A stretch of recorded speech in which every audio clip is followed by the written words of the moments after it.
And now, a tale well calculated to keep you in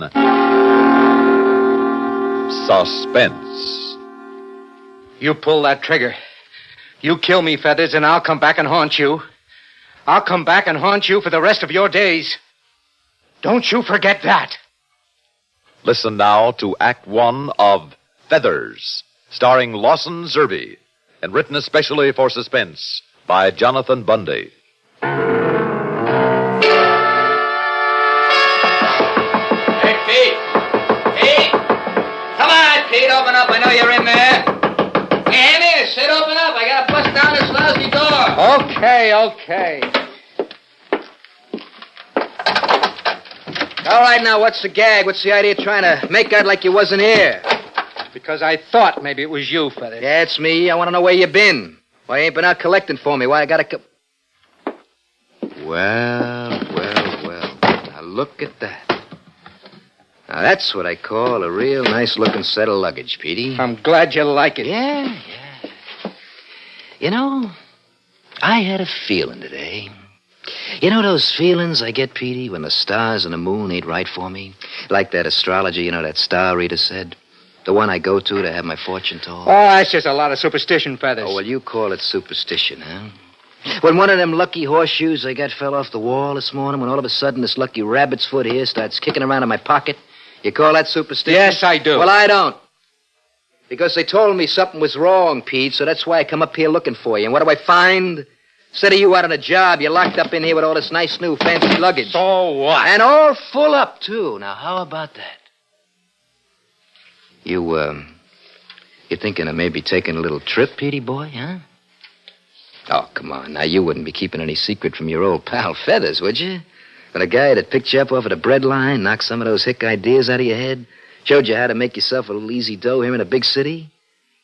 Now, you wouldn't be holding out on me now, would you, Petey? Oh, wait, come on, I asked you, kid. You think you're going someplace? Yes! Oh, you do, I'm going on back to Kansas, and I'm going to face up to it and admit that I couldn't make an honest go of it here in the city. I'm leaving just as soon as I can finish packing here. Well, that's what you think, but... Nobody walks out on me, you understand? But nobody. I'll kill you first, Petey. You understand that? I'll kill you. Oh, no, you wouldn't. You'd be too scared that I might come back and haunt you. What? Yeah. You better think about that, hadn't you? No, because that's something I don't believe in. Well, you better believe in one thing. I'm through with all this, Feathers, and I'm getting out. Oh, you are. You're too good for this kind of work, huh? Is that it? If I'd had sense enough to realize what a rotten, crooked business this money-lending racket of yours was going to turn out to be... Now, listen, you two-bit punk. You was tickled silly for a chance to hook up with me, and you know it. Oh, sure, at first. Because I was all alone. I was broke and I was hungry. I didn't even have a place to sleep. That's right. I was so down and out I didn't know what else to do. Yeah, well, you're eating plenty good now, ain't you? You got a place to sleep. You got lots of fancy clothes. What else do you want? I want to get away from this filthy racket of yours. What do you mean, racket? Yeah, racket. In the beginning, it looked as though maybe you were doing a favor to some of those poor people who didn't know how to go out and borrow from a bank or from some place legitimate. What if you did charge them 15, 20% on a loan? You were giving them a hand, helping them out, tiding them over. That's right. Sure. So I was glad to go out and help collect for you because I thought you were okay. And I didn't even blame you too much when you'd beat up on some of those stumblebums. Those winos who never figured on paying you back. But when you started pyramiding on them, on the people who really needed help when they couldn't pay off right away, charging them 30%, 50, 100%. And then when you told me I had to beat up that lame kid, the newsie, because he couldn't come up with the dough. Oh, did you? Did you rough him up and get the money out of him? No. Oh, I know you didn't. That's another reason I come up here, to find out why you didn't. Because I tell you, Feathers, I'm through. I'm going on back home where I can live it decent again. That's where you're wrong, Petey. You can't stop me. Can't I? Now, you listen to me, Buster. And look at this. You pull that gun on me. Who said anything about a gun? You see this? You and your crazy superstition. You can call it anything you want, Petey, but when I found this rabbit foot, I found you the same day. I knew I was lucky. You think that rabbit's foot had anything to do with it, or all those horseshoes you keep around? I know they did. That's superstition. I told you call it anything you want. But they and you got me started in the big dough and ain't ever let me down, see? And they ain't gonna let me down now. And that means that you are staying around with them to keep my good luck coming in. No. Now get out of here so I can finish packing up and leave. Now, wait a minute. Back to Kansas, huh? Yes, or maybe of course. down to the DA's office, Wow, huh? Because wait you've a got minute. wind that he's investigating this racket all over town. You heard about that? That's it. So maybe you thought that you'd get out by turning schooly, huh? No, I never even thought of it. No, but now you're thinking about it, ain't you? Oh, yeah, I can tell just by looking at that silly map of yours. Oh, you're crazy. I'm getting out of here. It's all right now. So if you'll just... What? You better put down those bags, Petey. Put away the gun, Feathers. Get out of my way. You hear me, Buster? You're staying right here. Feathers, you pull that trigger. You think I wouldn't? You pull that trigger. You kill me, Feathers, and I will come back and haunt you. I'll come back and haunt you for the rest of your days. Now, don't you forget that. Now, get out of my way. Oh, you want it, don't you? You're really asking for it. You think maybe you could scare me, don't you? Well, you can't, because you ain't leaving here. Now, you sit down them bags, and you listen to me. You hear me, set them down. Now, I warned you, Petey. Out of my way. Oh, no, you don't swing on me again, Feathers. I bet I will. No, you won't. Oh, I might have known. That was the only kind of language a crook like you would understand. Yeah, I guess I was wrong, Petey, wasn't I, huh? Pulling this gun on you? You are plenty wrong. Would you listen to me just for a minute, huh, Petey? Sorry, I'm leaving. You gonna turn your back on the one guy who tried to help you, Petey? Tried to help me. Now, you shouldn't do that, kid. You shouldn't turn your back. So long, Feathers. Good luck. Hold it, Pete. You're too late. Am I? Oh, cross me, will you? You lousy two-bit punk.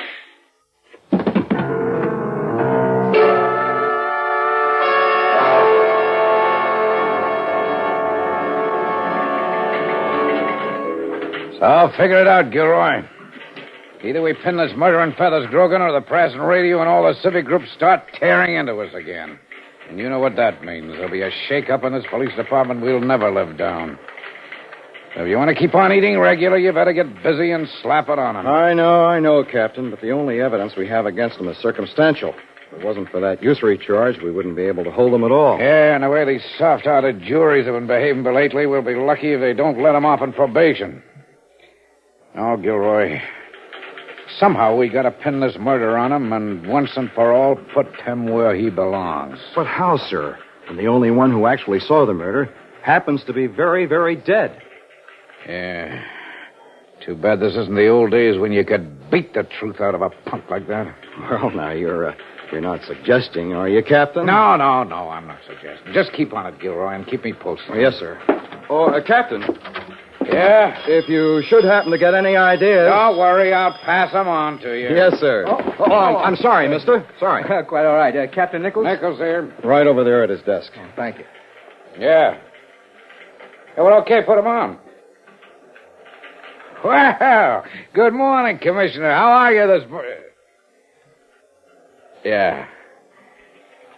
Oh, well, we're making progress, sir, and we... Well, no, we haven't, but I've assigned Lieutenant Gilroy to the case, and I'm sure...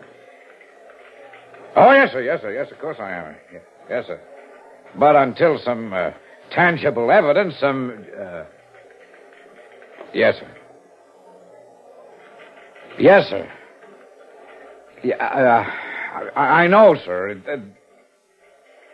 Yes, sir. Yes, sir. Yeah. Well, young man. Captain Nichols? Look, I'm afraid I'm pretty busy right now, so if it's something that can... Good Lord. Weldon. Yes, sir. Peter Weldon, but you can't be. I saw you lying there in the morgue myself. I even ordered your burial. You're dead. Oh, no, Captain. my brother. And we have half of this department out trying to... What was that? It was my brother you saw. Your brother? Yes, sir. Peter. The one who was murdered. Oh, brother. Oh. Yes, sir. My name is Richard. Richard Weldon. Yeah, I said, well, you sure gave me a shock, Mr. Weldon. I'm sorry. Oh, that's Captain. all right, that's all right. But, sir, help me, when I turned away from this phone and I saw you standing here, I...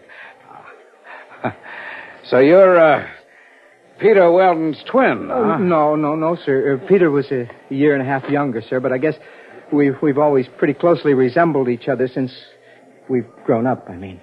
Resembled? It's uncanny. Well, I suppose you've come to see me in regard to Peter's death. Sit down, please. Thank you. Yes, I read about it in the papers out in Chicago. That's where I live. Well, we didn't know of any relatives, Mr. Weldon, or of course we'd have notified you. Have you been able to find the man who killed my brother? Well, let's say we're working on it. Well, perhaps I can be of some help to you. Oh? Well, just how much do you know about the case? Well, only what I read in the papers, sir, but then I got some letters from Peter recently. Yeah? Yes, you see, after leaving the old farm out in Kansas after our parents died, Peter and I went to Chicago, where I live now. Yeah? You see, Peter had never finished his education, Captain, so he had a kind of rough time of it. I mean, one job after another and never really getting anywhere, so... Well, finally, about a year ago, he thought he'd try his luck here in this city. I see. Well, I didn't hear from him then until about, 3 months ago, when he wrote to me that he'd gone into partnership with a man by the name of Feathers Grogan. Feathers? Go on, Mr. Weldon. Well, Peter had told me very little about the sort of work they were engaged in, but, it wasn't very reassuring to find out they were in the money-lending business. Business, Mr. Weldon. It was a racket, usury of the worst kind. I suspected as much, sir. Well, anyhow, in a letter I received just a few days ago, Peter said he had found Grogan to be a crook. And so he was planning to leave him. Go on back to Kansas. Before I could write to congratulate him on his decision, suggest he try again in Chicago where I could possibly help him, I read of his death. His murder. Yeah. And, have you reached the same conclusion we have, that Feathers Grogan killed your brother? Yes, sir. And I take it you know all about this man, Feathers. Yeah, we sure do. He's cooling his heels downstairs in the lockup. Then you have the evidence necessary to convict him? No, Mr. Weldon. Instead of a murder charge, he's only being held in connection with the DA's investigation of the money-lending racket. The only evidence we have that he killed your brother is purely circumstantial. You see, Peter apparently had packed his bags and was getting ready to walk out on Grogan when Grogan intercepted him. Argued with him, and they had a fight. During that fight, Peter must have struck Feathers in the face. He still bears an identifiable mark from that old ring your brother wore. Yes? Well, what's more, immediately after that, a series of shots was heard. And a man answering Feathers' general description was seen leaving the place out through a back alley. You need more than that, Captain? Wait, Mr. Weldon. Victims of their racket have testified one after another. And there was obvious friction between them. And there's other evidence, lots of it, and it's all good. Except for one thing. What's it? Feathers Grogan has trumped up, or rather bought himself, an alibi that, try as we may, we simply can't break. We know it's a phony, we're sure of it, but there's no way that we can prove that. I see. So we're at a standstill. At least you have him locked up, though. And what'll happen? He'll pay a little fine, perhaps even get a short prison term for his loan shark practices, but so far as your brother's murder is concerned, he's going to get... Wait a minute. Yeah? Wait. Yes, sir, yes. Superstitious. What? Feathers, terribly superstitious. He literally begged to have his rabbit's foot left with him. Yeah. And he almost cried when he accidentally broke the little mirror that he shaves with there in his cell. Look, Weldon, I got an idea. Yes, Captain. This almost unbelievable resemblance. And I know it sounds fantastic, but It just might work. Yeah, well, what is it, sir? Look, I'm going to have him transferred right away. There's one cell down there that's completely isolated from the rest. And that's where I'll have him put, because in that particular cell, he can be watched without us knowing it. Watched and listened to. Now, if we should pick the proper time, say like at midnight, when all the ghostly, supernatural things we hear about that he believes in are supposed to happen. And if you're willing to cooperate, Mr. Weldon... Yes, sir. Tell me, you believe in ghosts? What? Of course not. Maybe you will, sir. After tonight. All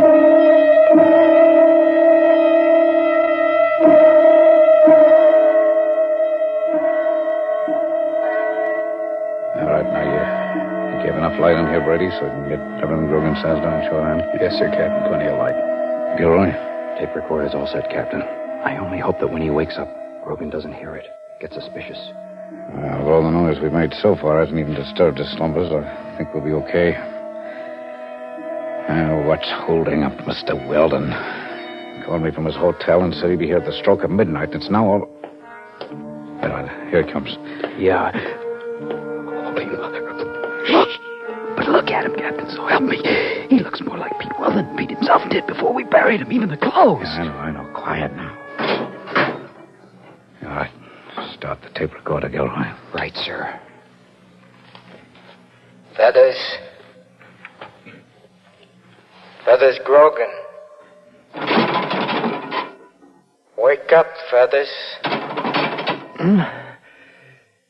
Yeah, what? I said wake up, Feathers. Wake up. Oh, why don't you leave me alone, huh? Will you leave me alone? Wake up. Getting it, Brady? Right, sir. Wake up and look at me, Feathers. I said look at me. I said, why don't you guys in this dumpling... Pete. Pete Weldon. That's right. I said I'd come back, didn't I? No, get out of here. Go away and leave me alone. You're a ghost. Never, Feathers. Never will I leave you alone. Listen. You gotta listen to me, please. It's no use, Grogan. I'll haunt you to the end of your days. No.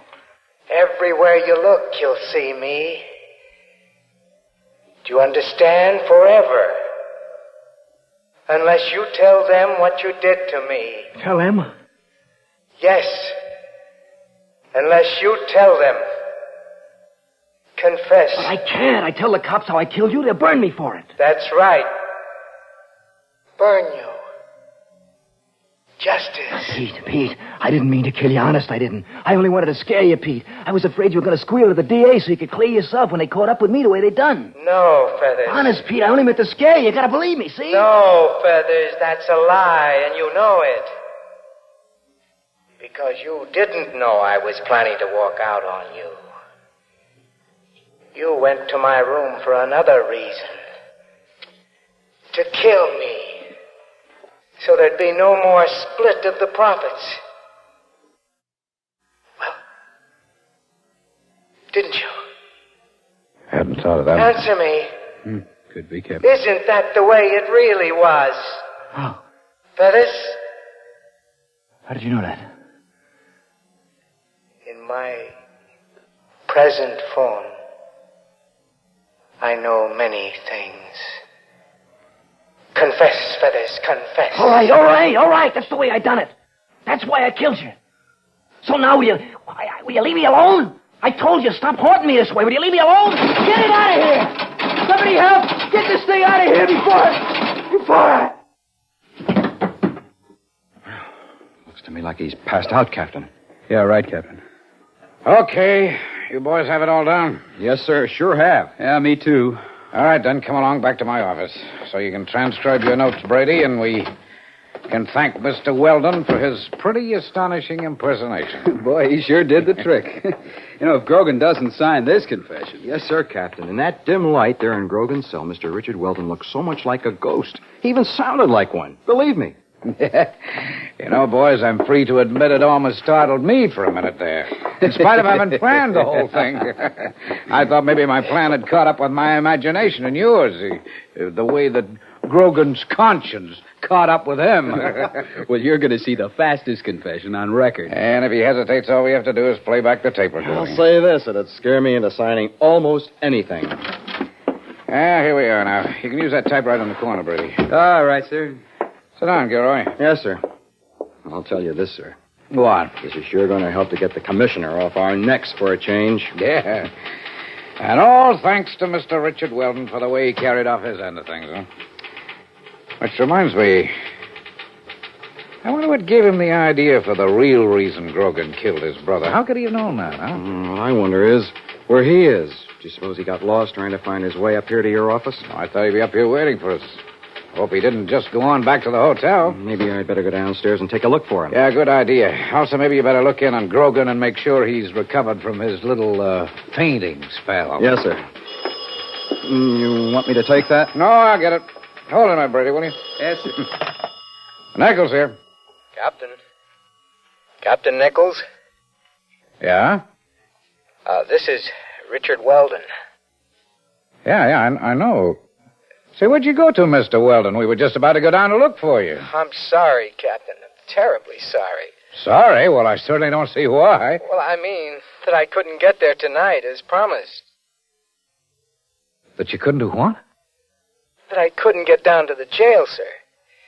You see, as I left my hotel on the way down there, I started crossing the street, and I'm afraid I was a little careless. I got run down by a taxicab. But, Mr. Weldon, you... Yes, I banged up my leg a bit, and I'm calling now from my room here at Valley Hospital. Valley Hospital? Yes, sir. Oh, I see. But I'm in good hands, sir. They've taken x-rays, and I'm sure it's nothing at all serious. So, if it's all right with you, Captain, we can do the ghost act for Grogan, say, tomorrow night. Captain? Why, that won't be necessary, Richard. What, sir? Not necessary? No. You see, someone else did the job for us. Oh, now, really?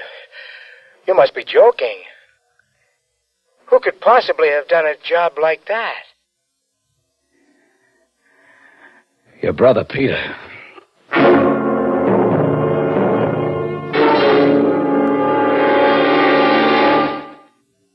Suspense. You've been listening to Feathers, starring Lawson Zerbe and written especially for Suspense by Jonathan Bundy. Suspense is produced and directed by Bruno Zerato Jr., music supervision by Ethel Huber. Featured in tonight's story were Ian Martin as Captain Nichols, Robert Reddick as Feathers, John Thomas as Lieutenant Gilroy, and Bill Mason as Sergeant Brady.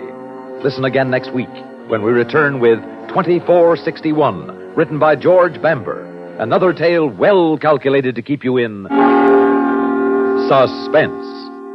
Phil Rizzuto's Sports Time scores with the fans Monday through Saturday on the CBS Radio Network.